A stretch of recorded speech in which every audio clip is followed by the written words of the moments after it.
All right, so little update.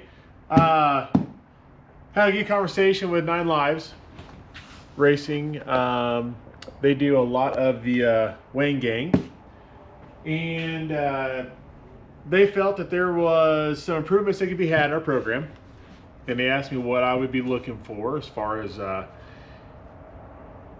taking our current wing game a little further. So I'd ask for about a 40% increase in downforce, especially, or that way we could use it sooner, you know, in that 50 to 100 mile per hour zone. But I don't quite need that much down track when we're going, you know, 150, 160 miles an hour. And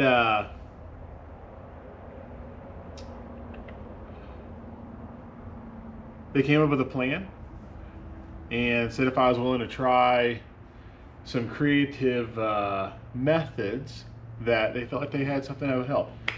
So I got a couple boxes here, and we're gonna pop these things apart and kind of get an idea of what they came up with.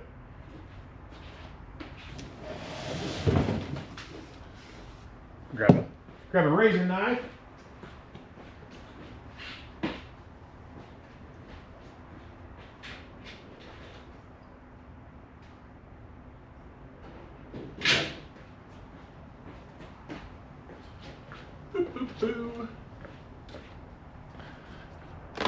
Let's see what we got in this one.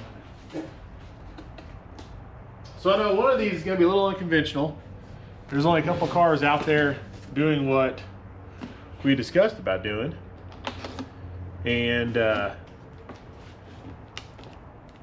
I'm curious to see if it's going to be one of the new trends for this coming year.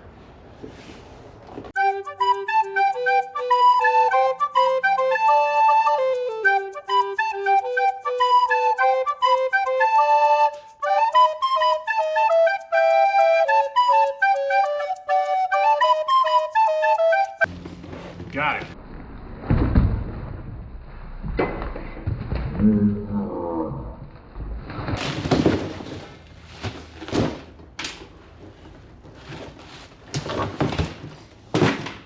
Well, on the floor we go. Didn't quite make it there real hard though. Okay.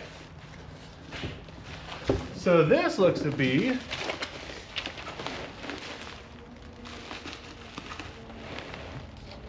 a element with swan mounts on it. So for those that don't know, most of your wings you're seeing out there have undermounting on them, and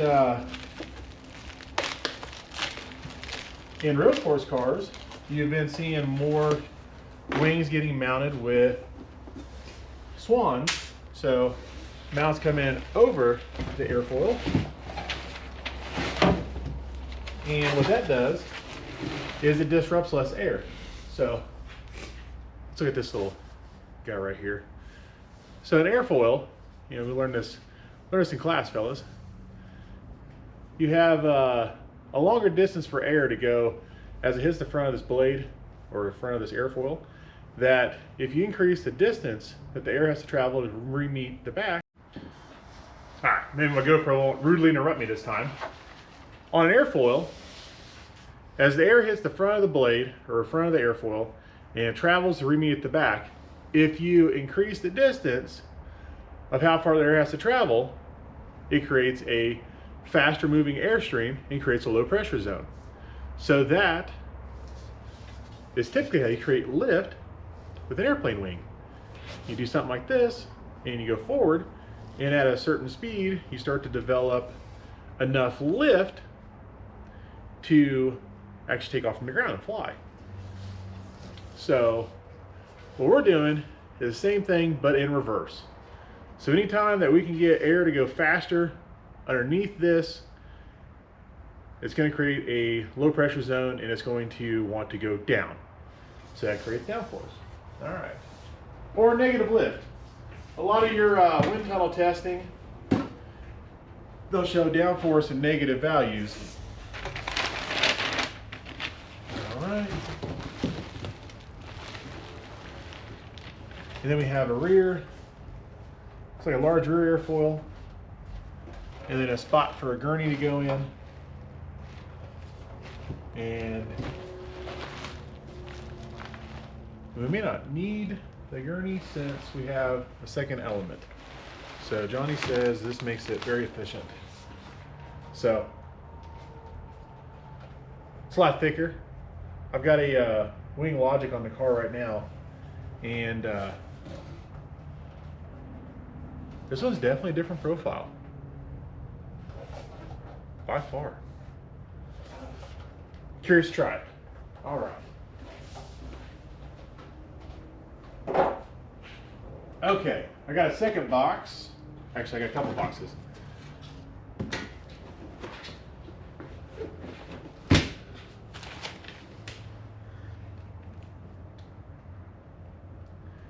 End plates. Double element. 52% more downforce, bolts to existing. Then you have the Mega Carbon. Thought about doing the Mega Carbon. All right, well, let's see, anything else in this box? Nope. All right, let's open this up. See what's in this guy.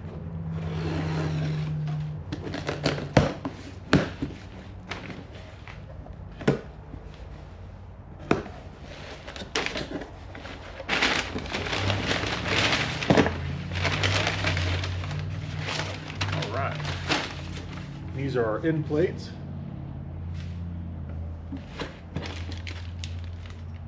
Very cool.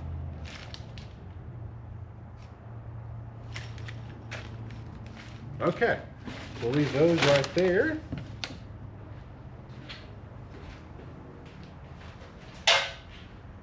And then what we'll do is I'll make some new pieces to use our current Swan mounts, which is what we do now. And then on the front of those, we have those actuators that we change pressures on depending on lots of factors of the tune. A couple advanced tables run those, and we'll still get some articulation out of the wing, and I'll look for or I'll ask for some CFD data to see what angle of attack generates what, and then we'll actually end up building travel limiters in. I never did put limiters in with the Wing Logic element, just because I was kind of testing everything, but ideally we'll have travel limiters in there so we can move it progressively between, you know, the lowest point of drag and also the lowest point of downforce, as well as the highest point of drag and the highest amount of downforce. So we'll be able to move that throughout the run depending on different conditions. So right now we kind of just go at it with a hard angle, and then as we see the elements start to pick up downforce and we're getting the grip we want, we'll start to bring it down so we don't have too much drag on the back of the car trying to pull the nose up. So, and depending on where your element is in relation to the axle center line changes the whole leverage of how much force it actually puts on the back of the car and how much it's going to try to pull that front end up. So there's a couple cars out there right now that have wings way up and back. I mean, we're talking probably 5 to 6 feet from the axle center line. And all those vehicles have a ton of leverage trying to pull the front of those cars up. So mine is tucked down a little bit more and in tight a little bit more.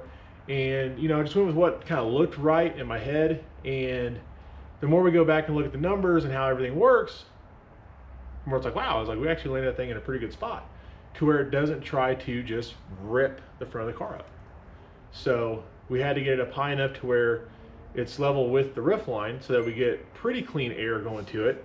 So it was very effective, but we don't want it so high that it becomes a giant lever arm. So when I flipped over backwards a couple years ago at Dig or Die, it literally felt like I was in a toy car and someone had a hold of that wing and literally was just sitting there going, ha ha, and just pulling on the back of the car and just rotating the front of it up. And there was just nothing I could do about it.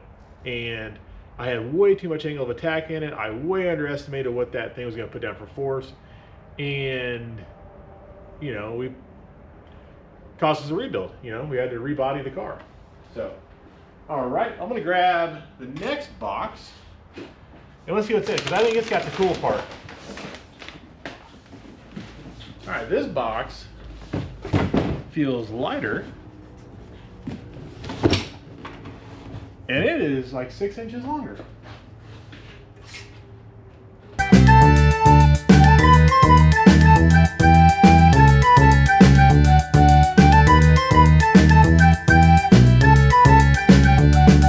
The game of not drop the element.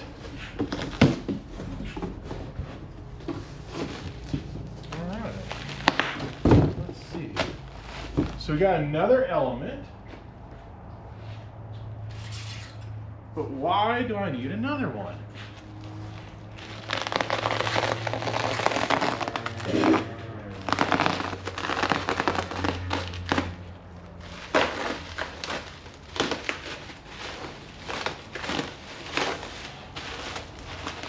So a couple ideas. One, are we going to have a different element for a different amount of downforce for higher speed racing where we don't need quite as much downforce or drag? You know, am I going to bounce between two different ones? Or are we going to do something different entirely? Let's take a look here.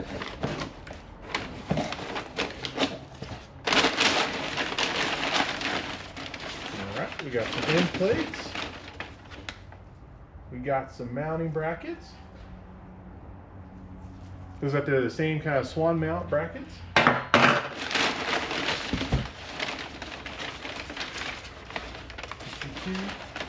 There's a builder kit. Wing is to be welded. Do not weld the entire mount of the trailing edge in a single pass. This will cause the wing to melt the form. A little bit of hardware. Okay. So, either I could use this in place of our wing logic, do swan mounts, get a little inventive with it, and, you know, see what we get. Or we can put it somewhere else. Be right back. Okay. All right. So, we're on the front of the car. What are we doing up here? Well, we're going to try something. And for demonstration purposes, I might have to grab the other element because these end plates are pretty tall on this. We're going to do it. Right back.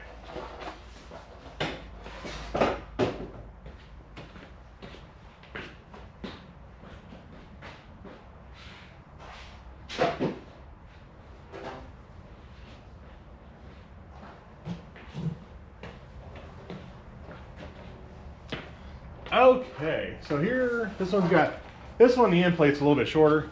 Well, the element's down further on them so I can rotate it in the nose here.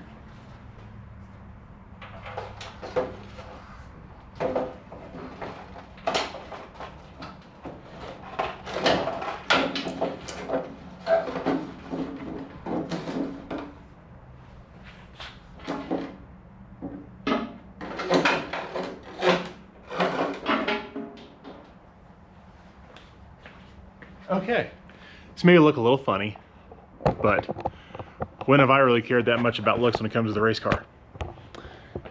Okay, so what we're thinking, it's a little odd, and that's why the other element is a little bit wider, is I think I'm going to mount one underneath the nose cone in the front here. So we'll still have, since the mounts will be on top, we'll still have undisturbed air going underneath the element. And obviously it's not at the right angle right now, but we'll be able to change the angle of attack up here some, you know, I'll make something kind of neat for that. And All we got to do is maintain our 3-inch minimum ground clearance here in the front for tree side racing, if we do use this on the tree side. And this will allow us to make downforce to offset the rear. So as we increase speed and the back is pushing, the front will start sucking and the whole car should come down, and then we'll start getting more air over the car, and now get more air on the back element, which will push down some more, and then hopefully the force made by this front element will help keep it down. There are a few people out there doing this already, and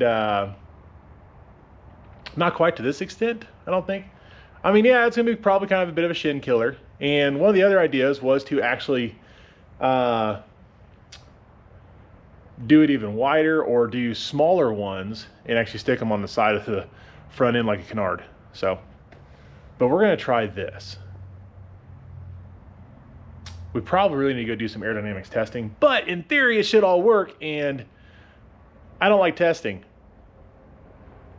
As evident as the broken motor probably shows you. When I have time to test and I can just start pushing things harder, sometimes I find the breaking point. Versus competition, I'm like, I probably should play a little safe. You know, so this is kind of what we're thinking. We'll make some mounts. We'll put this guy up here.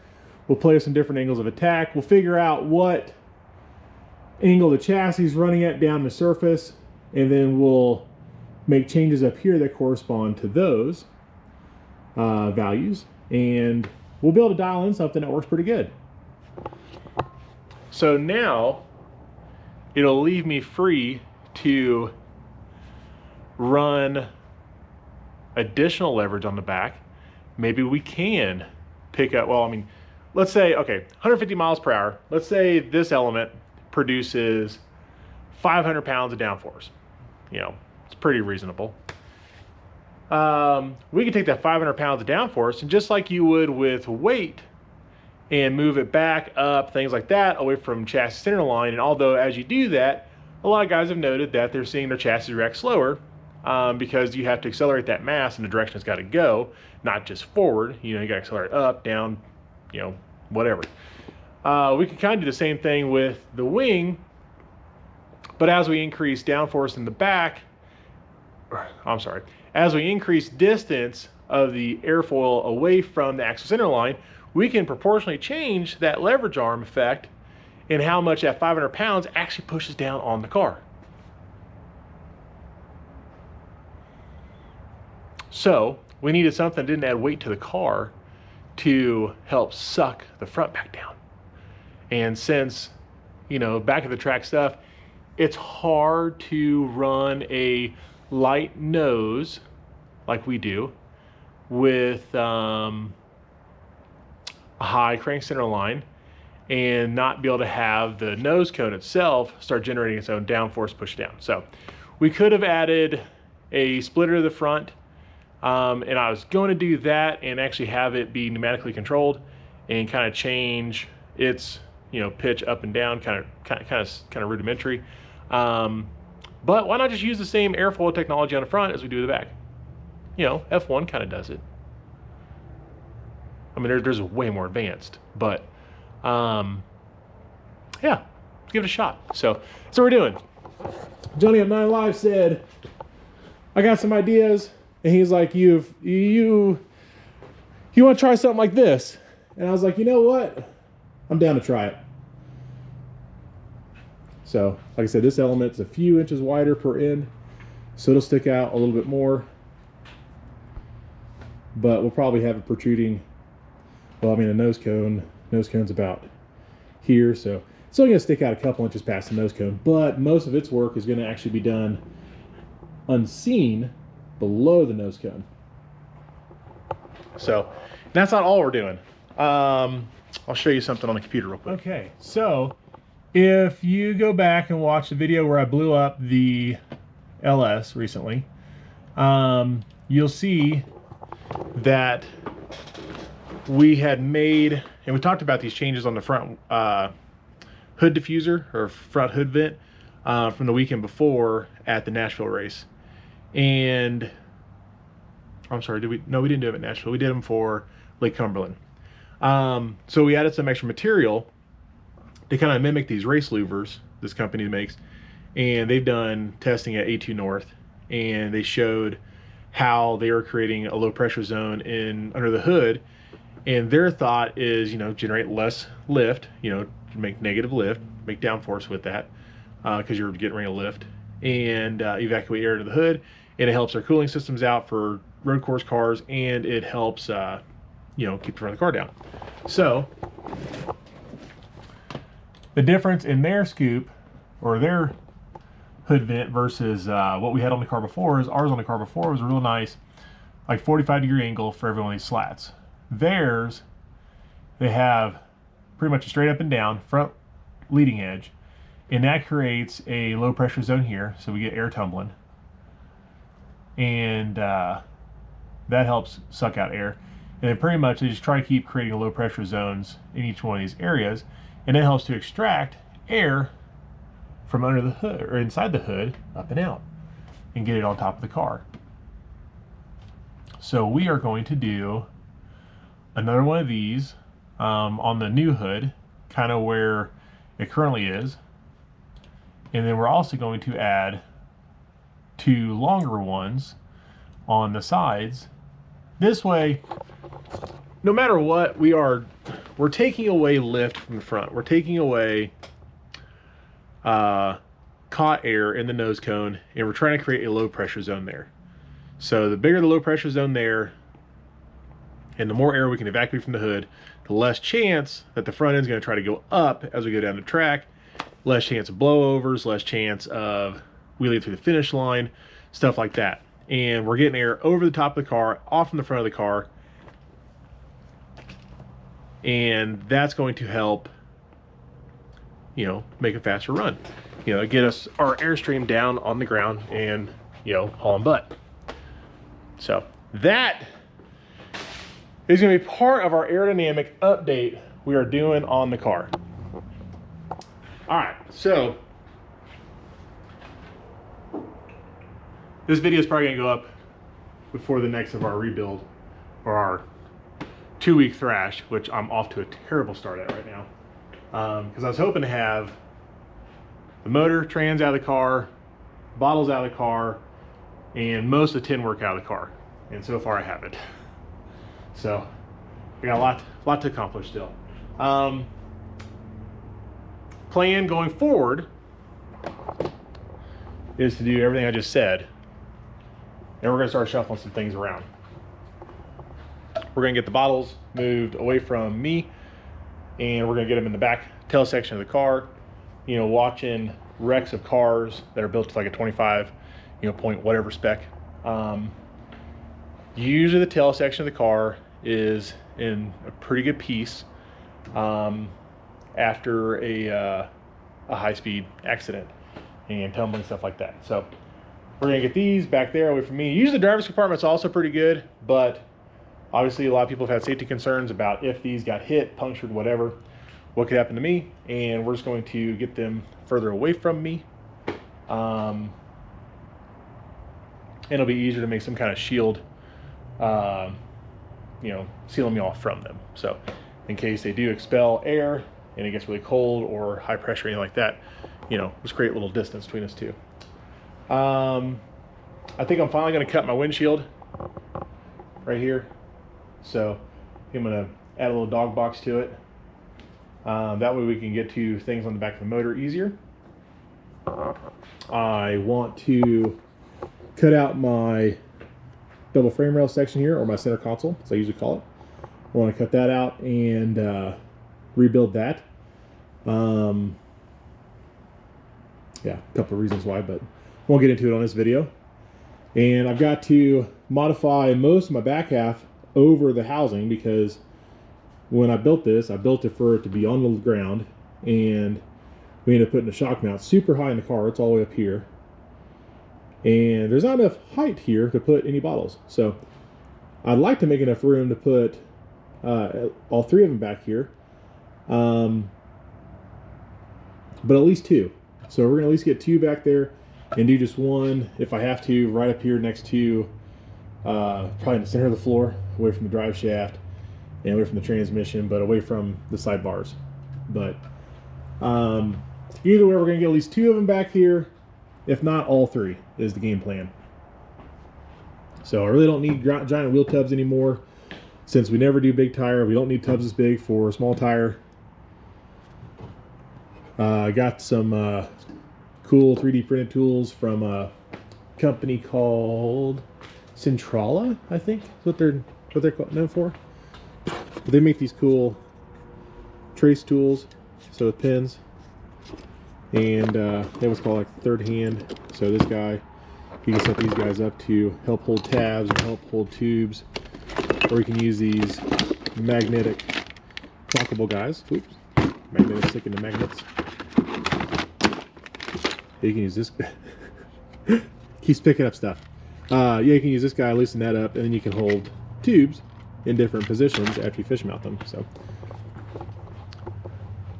it's been a long time since I've done chassis stuff for myself on this car, and I figured a couple extra tools would be beneficial to help do that. And primarily the goal, get the bottles moved to the back, stiffen some more things up back there, get dual air launcher chutes on it,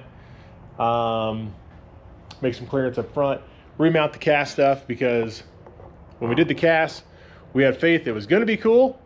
We didn't know it was going to be this cool. So let's rebuild it all, remount everything, get it all installed nice, and really help push this car forward for the 2026 season. We do have some big races to do this winter time, so we are going to try to do the Gulfport race at the end of the month, which is backside 10,000, 20,000 tree side. We will be on the big block, and then right after that, we're going to be coming home for about 2.5, 3 days, and then going down to Bradenton, Florida for snowbirds. Do a big small tire race down there. So, it'd be nice to win one of those 3 entries right there. And then I haven't even looked at the rest of December yet. I know we got PRI right after that, after snowbirds. And then we have, I think, another race. I forget which one. About to look. It's further out though. So, and then I think this isn't the only snowbirds True 10-5 race are going to do. This is going to be the first one. They do have 3 different events, so if this class kicks off and it gets the attention that everybody thinks it will, then they'll probably do it again, and hopefully we get invited to the other ones. So maybe we'll be down in Florida a couple times while it's cold as heck up here. So, all right, well, I better get to drilling rivets out, unbolting stuff, and sawzawing, because once I cut it out, I got to put it back. So it makes work happen, right? So better get to it.